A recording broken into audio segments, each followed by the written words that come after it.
এক গবেষণায় জানা গেছে ঢাকায় ৭৫,০০০ পথশিশু নেশায় আসক্ত। এই শিশুদের পুনর্বাসনে রাষ্ট্র সমাজের করণীয় কি?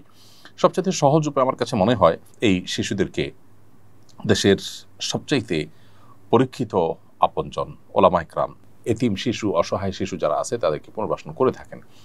দেশের যে কওমি মাদ্রাসাগুলো আছে, কওমি মাদ্রাসাগুলোতে যে পরিমাণ এতিম অসহায় শিশুরা বসবাস করে এবং তাদের আশ্রয় হয় এবং তারা সুশিক্ষা শিক্ষিত এবং সমাজকে তারা কিছু দিতে পারে, সেটা যদি কওমি মাদ্রাসাগুলো না করতো, ওলামা ইকরাম না করতেন, তাহলে দেশের অবস্থা কোথায় গিয়ে ঠেকতো এবং এরা অপরাধ জগতের সাথে কতটা মিশে পড়ে ভয়ঙ্কর অবস্থা সৃষ্টি করতো সেটা বলার অপেক্ষা রাখে না। মাদ্রাসাগুলোর উদ্যোগ নেওয়ার কারণে তারা যেখানে পথশিশু থেকে বা আপনার এতিম অসহায় শিশু থেকে তারা দেশের সুনাগরিকে পরিণত হয়ে দেশের বরং নানাভাবে তারা অবদান রাখছে, তারা আলেমে পরিণত হচ্ছেন, মানুষকে দীক্ষা দিচ্ছেন তাদের অনেকে।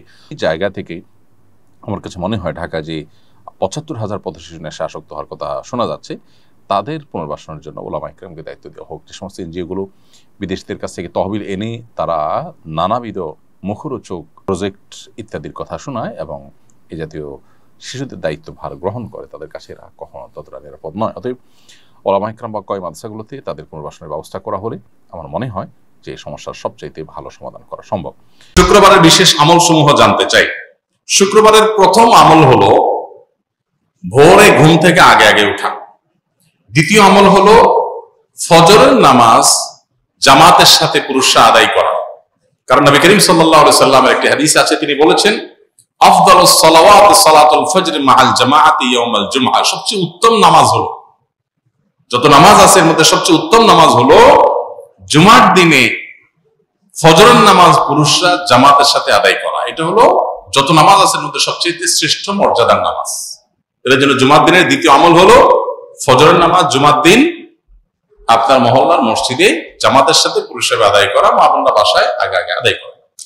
৩ নম্বর আমল হলো জুমার দিনের সবচেয়ে গুরুত্বপূর্ণ আমল, সেটা হলো জুমার দিনে জুমার নামাজ আদায় করা। এটা হলো জুমার দিনের সবচেয়ে ইম্পর্টেন্ট আমল, বাকিগুলা ফরজ না, এটা হলো ফরজ।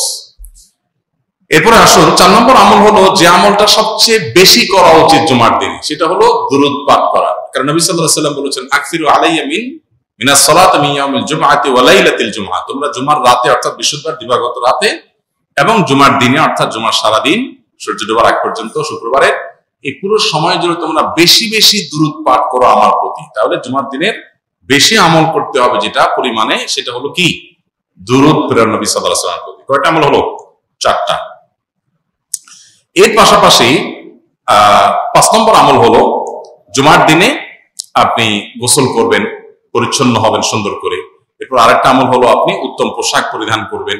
আরেকটা আমল হলো আপনি সুগন্ধি ব্যবহার করবেন। আরেকটা আমল হলো মিসওয়াক করা জুমার দিন, এটা উত্তম। এবং আরেকটা আমল হলো জুমার দিন আগে আগে মসজিদে আসা। এটা হলো সবচেয়ে ফজিলতপূর্ণ আমল জুমার দিনের, এটাতে সব সবচেয়ে বেশি। জুমার দিন মসজিদে আগে আগে, যে যত আগে আসে তার মর্যাদা আল্লাহর কাছে তত বেশি থাকে। জুমার দিনের আরেকটা আমল হলো পায়ে হেঁটে জুমার নামাজে আসা। যথাসম্ভব বাহন, গাড়ি, রিক্সা ব্যবহার না করা। যদি দূরে যেতে হয় তাহলে গাড়ি পার করে ওখান থেকে পায়ে হেঁটে আসা অন্তত। আর জুমার দিন আরেকটা আমল হলো যে রাস্তায় আসছেন যাওয়ার সময় ভিন্ন রাস্তায় যাবেন, যেটা ঈদের সুন্নত মূলত। আর আরেকটা আমল হলো সূরা কাহফ তেলাওয়াত করা। জুমার দিন শুক্রবারে যদি কেউ সূরা কাহফ তেলাওয়াত করে, এটা কিয়ামতের দিন তার জন্য নূরের আলোর ভূমিকায় অবতীর্ণ হবে এবং দাজ্জালের ফিতনা থেকে আল্লাহ হেফাজত করবেন যারা সূরা কাহফ তেলাওয়াত করবে। জুমার দিন আরেকটা আমল হলো সূর্য ডোবার আগে দোয়া করা। যে কোনো একটা সময় দোয়া কবুল হয়, তো বেশিরভাগ গবেষকদের মত হলো সেই সময়টা হলো আসরের পর থেকে নিয়ে সূর্য ডোবার আগ পর্যন্ত। এই টাইমটাতে দোয়াতে মাশগুল থাকা দরকার। যার যার জায়গায় আমরা আল্লাহর কাছে দোয়া মাশগুল হবো, দোয়া কবুল একটা গুরুত্বপূর্ণ সময়। আর অনেক আমল আছে, আল্লাহ আমাদেরকে আমলের তৌফিক দান করুন। ইমাম শাফিঈ রাহমাতুল্লাহর মতে নামাজে ইমামের পেছনে ফাতিহা পড়তে হবে, কিন্তু হানাফি আলেমগণ সূরা আরাফের একটি আয়াতের দলিলে বলেন ফাতিহা পড়া যাবে না। তাহলে এই আয়াত কি ইমাম শাফিঈ রাহমাতুল্লাহর চোখে পড়ে নেই? যে ভাই প্রশ্ন করেছেন তাকে বিনয়ের সাথে বলতে চাই যে বিষয়গুলোকে এইভাবে বিশ্লেষণ করবার সুযোগ নাই।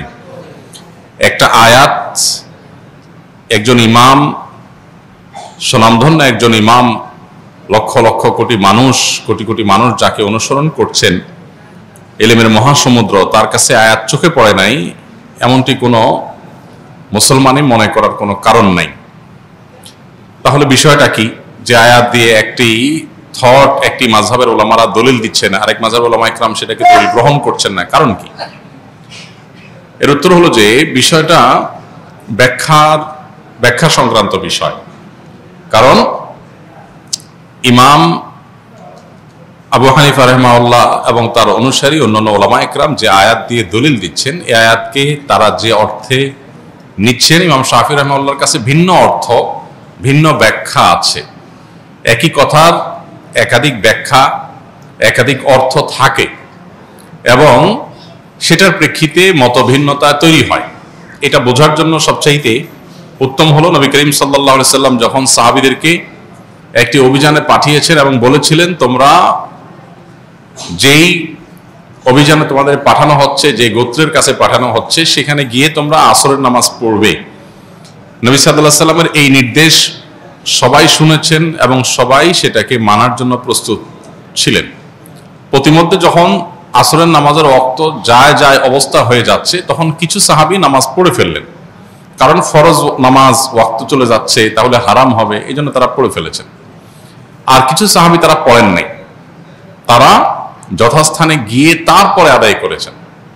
এখন প্রশ্ন হলো, এই সাহাবীদের কারোর কাছে কি নবীর নির্দেশ যায় নাই? ব্যাপারটা এরকম না, উভয়ের কাছে নবীর নির্দেশ গেছে, কিন্তু তারা দুই দল দুইটা আমল করেছেন। কেন? কারণ হলো একই নির্দেশকে বোঝার ক্ষেত্রে দুইটা দল ভিন্ন ভিন্ন বুঝ তাদের আছে।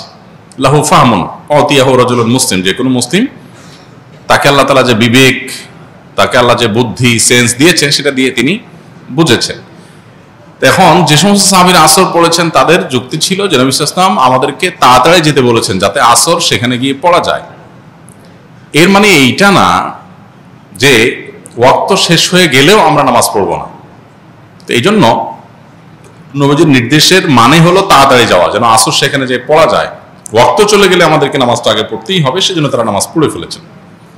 আর যারা নামাজ ওই জায়গায় গিয়ে পড়েছেন ওয়াক্ত শেষ হওয়ার পরে, তাদের বক্তব্য ছিল নবী সাল্লাল্লাহু আলাইহি ওয়াসাল্লাম আমাদেরকে বলেছেন সেখানে গিয়ে আসর পড়তে, অতএব আমি সেখানে গিয়ে আসর পড়বো। তার কাছে আল্লাহর পক্ষ থেকে ওহী আসে, অতএব ওয়াক্ত আছে কি গেছে সেটা আমার দেখার দরকার না, নবীর নির্দেশ মানাটাই আমার কর্তব্য, আমি সেটা করেছি।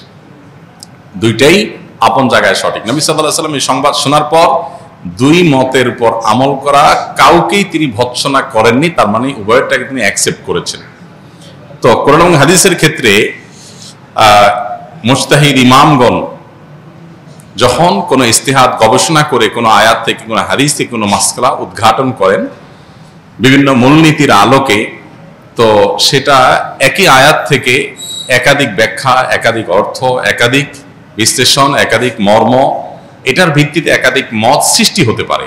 এক্ষেত্রে আমরা জিনিসগুলোকে এত সহজে কনক্লুশনে নিয়ে আসা, এত সহজে যোগ বিয়োগ করে ফেলাটা, এটা হলো আমাদের জ্ঞানের স্বল্পতার কারণে, কিংবা আমরা পুরো বিষয়টাকে ভালো করে না বোঝার কারণে। অতএব এই সমস্ত বিষয়কে কেন্দ্র করে সম্মানিত ইমামদের সম্পর্কে আমাদের কোনো